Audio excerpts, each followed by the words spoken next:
با آمدن امارات مردم افغانستان، ما همه ملت خوش شدیم الحمدلله که با آمدن امارات شاید یک امنیت سرتاسری و واقعی و کلی بیاید.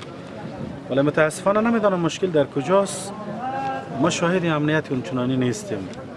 مخصوصا مردم ما که بیشتر آسیب پذیر هستند باید توجه بیشتر شود.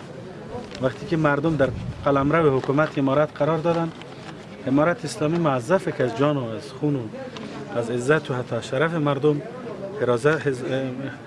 حفاظت کنه و مردم را امنیتش بگیره، نمازگزارا رو بگیره. الحمدلله حکومت اسلامی، حکومت امارات اسلامی در رأس کار علمای محترم، مفتیهای محترم.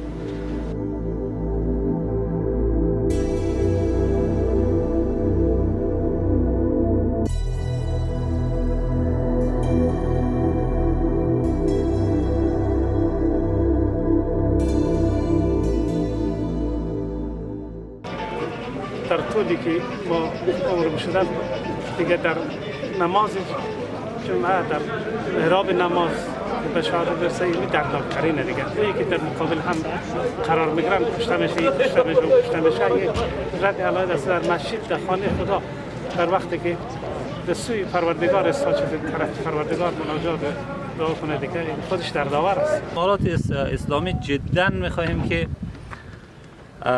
اماکن مقدسه را باید تامین امنیت بکنن، مردم فریب ندهن. مردم دیگه خسته شده. ما اصلا اگر بگیم واژه‌ای به نام من اصلا از دیشب تا الان واژه‌ای که برای تسلیت گفتن برای شهدا پیدا نتونستن. فقط ما میخوایم تامین امنیت بکنن، فریب ندهن ما را.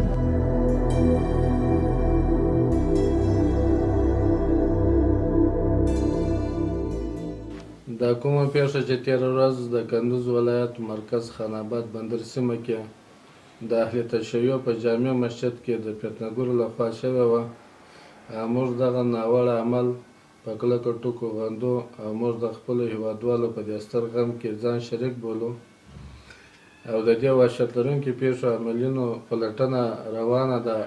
موږ کوشش کوو چې دا پیدا کړو د عاملین د دې پیښې. زموږ کشفي او امنیتي ارګانونو څېړنې روانې کړې دي تر څو دا جنایتګاران پیدا کړي او د شریعت په چوکاټ کې قانوني چلند ورسره وکړو. پژواک خبری اژانس د پیښو ریښتینې هنداره